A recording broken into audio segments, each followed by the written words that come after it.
So you're a new clothing line, came up with the catchy name, you designed some eye-catching pieces for your first collection, linked up with a print shop and actually got your products printed. You took quality pictures of your products, put them on your website. You also made a few social media accounts. You told all your friends and family about your launch, but you have no sales. In this video, we're gonna be talking about identifying the market for your clothing line. Hello, my name is Mkng and I am the founder and owner of ECG Graphics and Printing. We are a print shop located in Southern California. With us being a print shop, you can only imagine the different types of clothing lines that come through our doors every single day. And through those relationships, we've seen some things that actually help some of these clothing lines be more successful than others. And what we want to do is share that with you. If that's something that you're interested in, please hit that subscribe button. Also, bang on that notification bell so you're notified whenever we drop some content on helping you start, manage, and grow your clothing line into a brand. I apologize if you guys hear the rain.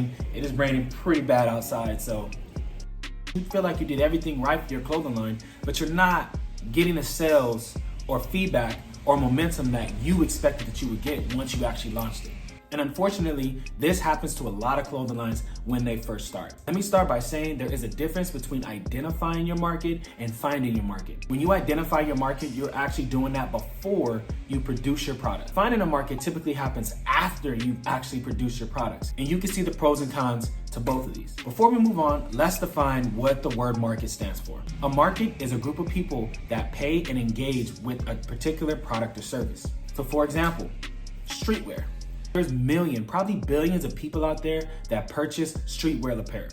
Unfortunately, many clothing lines stop there and they start to formulate a whole business around serving that market. But little did they know, there's something called market segmentation.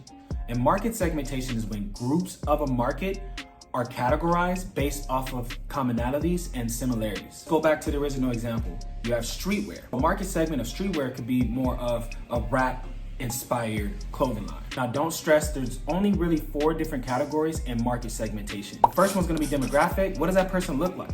What's their status? What's their education? What's their income? The next one is gonna be geographic. So where does that person live? Where do they reside?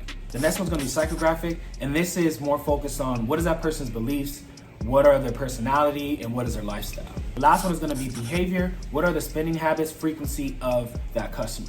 Do they really think about the quality? Do they buy once a year? Do they buy multiple times a month? Are they a day passer?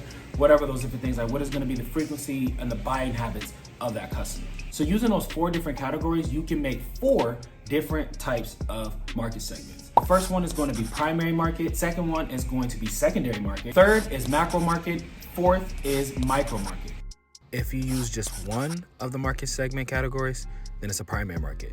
If you use 2 of the market segment categories, then you made a secondary market. If you use 3, then you've made a macro market. And if you use all 4, then you have a micro market. Let me give an example using the streetwear market that we decided earlier. So a primary market is just gonna be streetwear. Males, 18 to 24.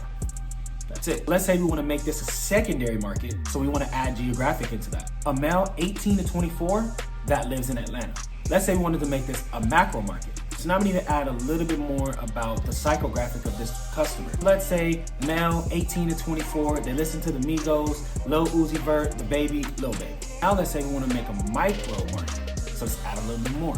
A male, 18 to 24, living in Atlanta, they listen to Migos, Lil Uzi Vert, The Baby, Lil Baby. Let's say they attend at least 2 concerts a year that total maybe around $300-400, and they have no problem spending high dollars for products that are trendy or that they see their favorite artists wearing. So I gave you guys a lot. If you have any questions, please drop a comment down below. I want to make sure that I'm answering questions for you guys. This is not easy. These are some elevated thought processes that you want to be thinking about in growing your clothing line. If you found any value in this video, please give it a thumbs up because it allows for me to share this information with more startup clothing lines just like you so that you guys can be more successful. I'm doing this for you. I want you to succeed.